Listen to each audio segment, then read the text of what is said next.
Training camp starts in a couple of days, and I am in Eugene, Oregon. Long story. Had to come out here on short notice. I'm in a motel next to the interstate, so there's a good chance that this Wi-Fi is not going to be good enough to give you a quality stream. At which point I will freak the hell out. But it's also it's a motel near the interstate, so my elevated voice isn't going to sound any different or raise any alarms or anything like that. I feel like I can talk as loud as I want with impunity.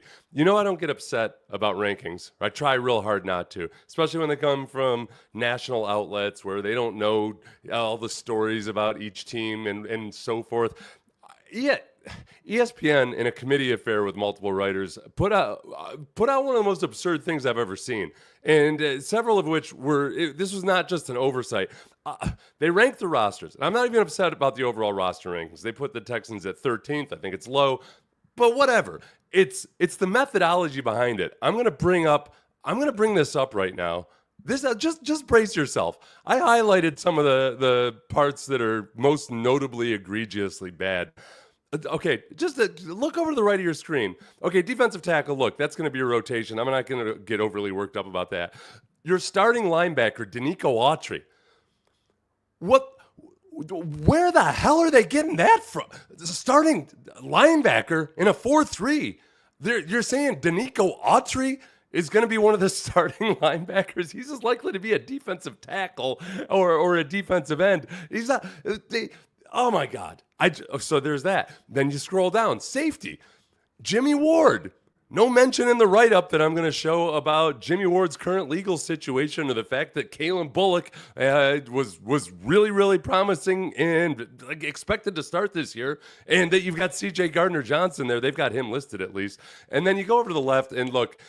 Center Jarrett Patterson, right guard Juice Scruggs, right tackle Titus Howard. I never see any mention, or I rarely see mention in any of the national outlets about the fact that Titus Howard probably has a better chance of playing guard this year than tackle. So, this is where we're starting. Okay, bar is very, very low to start. It's not all negative. I'm not just bagging on them. They make some good points in here. They started off, and I told you they were ranked 13th. Biggest strength is edge rusher. Is a toss-up between edge and cornerback, but the former gets the nod. Daniil Hunter, Will Anderson, all not bad. But then they had Danico Autry in here. They mentioned Danico Autry to providing depth. They've already listed him as a linebacker, okay? In a 4-3. It's not like they list him as a 3-4 outside linebacker or something. That would be more forgivable. That would be more forgivable. Cornerback, I definitely wouldn't put cornerback over edge rusher just because they've got just two bona fide Pro Bowl to all pro caliber guys there, where Kamari Lassiter is still on the rise. Jalen Petrie is listed as a cornerback on there, but he's also, he's more of a nickel backer than a cornerback. He's more a safety slash linebacker than he is a cornerback slash safety. So that's neither here nor there. This is the one that bothered me. So now, mind you, they just said that you're going to have Jarrett Patterson and Juice Scruggs and somebody else at your who are the starting? Let's see. Jarrett Patterson, then Juice Scruggs, and then Titus Howard. So the biggest weakness, and some of you might agree with this, but I vehemently disagree with this, and I'll show you why. Biggest weakness, interior defensive line. The offensive line was a strong candidate, you think, but DT is arguably a larger concern. Tim Settle Jr., Mario Edwards Jr., Foley Fatukasi, Tommy Togiai, Kurt Heinisch, all returned from last season's group. The only significant addition was 31-year-old Sheldon Rankins. Autry will factor in. Remember, the linebacker factoring in a defensive tackle somehow. That, for those of you just joining us, ESPN listed him as a linebacker on the depth chart.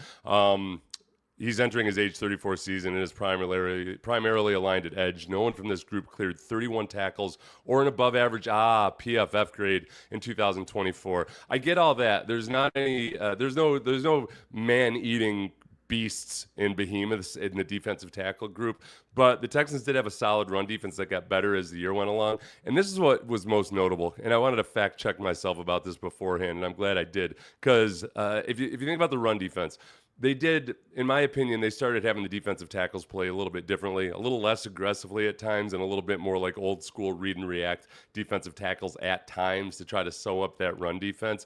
And if you look at the Chargers playoff game, they averaged 2.8 yards per attempt, total rushing yards 50 yards. The Chiefs game in the playoffs, 50 rushing yards, 2.3 yards per attempt. Kareem Hunt averaged 5.5, but only had 8 carries for 44 yards. They got a lot better. I think the interior offensive line is much more of a concern. But again, since ESPN doesn't think the offensive line is that much of an issue, they point out the non-starter to watch. Let's see. Wait a second. Are we still listening to ESPN have the top 10 quarterback draft? No, they know what I would say they know what they're doing and they're trying to rankle people, but there's a couple in here where they just ignore too much. I need to see Titus Howard mentioned as a guard at some point. Non-starter to watch. Blake Fisher, who might as well be listed as the starting right tackle if you're going to list Titus Howard at right guard.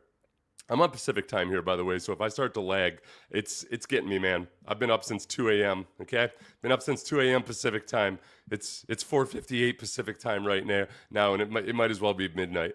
Offensive tackle Blake Fisher. The Texans have a lot of linemen in the mix and could go a lot of ways with their starting lineup. However, it has to be surprising for a second-year player like Fisher to look up and see so many players as potential competition.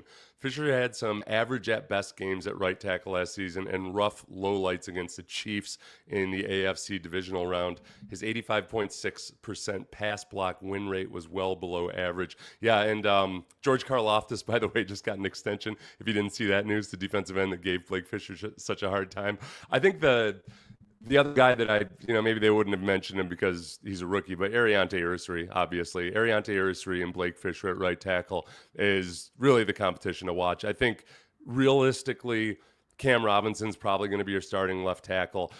I don't think the Texans have any better an idea than we do about who exactly the center, right guard, and right tackle are going to be, because they're genuinely going to try to let it play out and make it a competitive situation and know that Titus can play right tackle or right guard. Personally, for a lot of reasons, I think his future is best for the team and probably for himself if he does play right guard.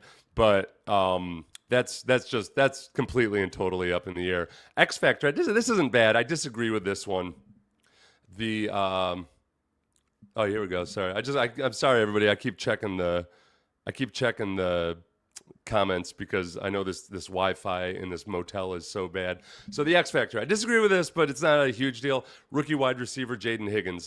Houston entered 2025 needing another big-time option at pass catcher, especially after Tank Dell suffered a serious knee injury late last season. If Higgins, whom Houston took with a 34 pick, can be that player, then the Texans would have a formidable receiving room with Nico Collins also on the outside and Christian Kirk in the slot. The reason that I wouldn't put Jaden Higgins as the X Factor is that I think maybe just because I feel pretty confident that he's going to be a factor because of his size and his hands and because of everything that D'Amico has said about the way he's handling OTAs. And you remember, D'Amico doesn't shy away from gushing about rookies that he thinks conduct themselves like professionals. And Jalen Noel, he kind of gushed about in the same manner. So I think the wide receivers as a whole, it's kind of an X factor as to, okay, who's it going to be that really emerges? Is it going to be Jalen Noel, Christian Kirk, Jaden Higgins? And I think that's going to be a game-by-game basis. For me, Nick Chubb is really the biggest X factor because if he can get to 90% of what he used to be, and you have Joe Mixon on the roster at the same time, it's a hell of a 1-2 punch. And I would not be confident saying one way or the other what he's going to look like if it's possible to get back to where he was. He's a freak athlete of a human being. And yes, he's a running back, and running backs don't age well, but the guys who do age well age really, really, really well, like Derrick Henry. So we just don't know until we see, what he looks like with a full 2 years between him and that injury. Let's see. Man, people are low on Chubb for no reason. I think that boy will be a tank. Yeah, it's all, he's come back from a really bad knee injury once before, coming from college to the NFL, and he did really well with it. It's like whenever somebody has a gruesome knee injury and it's a running back who's approaching his 30s, you can't just say, oh yeah, he'll be back. It's not like just a vanilla ACL. I think people are justifiably just kind of concerned, or at least just waiting to see exactly what it was. When you watched him last year, he just wasn't nearly as explosive, but everybody will tell you it's a 2-year recovery from that injury. But if you go back and watch any of his games from last year, I think he probably would tell you himself, well, no, he basically acknowledged it himself because he said this offseason was the first time since the injury that he really felt like he was completely back. And he's backed up all his strengths in the weight room and everything. I'm optimistic that it's going to be better than the naysayers would say. I just don't want to hang all of my hopes and dreams on Nick Chubb being like 100% of what he used to be. How much of this is to get clicks and comments? We have a large following who defend our team. So much of this is laughable. I don't. This is the thing. If they wanted to get clicks and comments, you wouldn't do it with neglecting to mention that Titus Howard is going to play guard. You wouldn't do it by putting Danico Autry at linebackers because that just makes you look foolish. And I'll be the first one to say a lot of times when you see graphics that are inaccurate or something on in a game, usually that's because some intern screwed up. But this was a team of ESPN writers that were going over their projections for each roster and then weighing in on them. So I have a hard time forgiving that. I think they're just kind of not dialed in on the Texans defense. Oh yeah, those guys were really good. I almost suspect because they listed the 4-3 defense as their starters, that because the Texans are almost always just out there in nickel with two linebackers, that I don't know. There was an oversight of some sort. The interesting thing is, I think that's the other big X factor is Christian Harris, because when the Texans play offenses that are out there with heavy personnel, multiple tight ends, a fullback, whatever it might be, their preferred mode of operations on defense, where they typically have Jalen Petrie as your nickel linebacker, it's hard to get away with that versus teams like the Ravens. And without Christian Harris being healthy, and at times last year between Aziz, his injuries and his suspension, or Henry To'oTo'o's injuries, or whomever else, it was hard for them to play in a 4-3 defense where you just had enough mass on the field. And that's another reason that I'm not as down on the defensive tackles as many people are, because there was a linebacker element to that too, especially when it came to in certain scenarios, they didn't necessarily always have just the pure bulk out there or the types of athletes that you want to stop the run. So hopefully through the health of Christian Harris, that'll be a little bit different this year.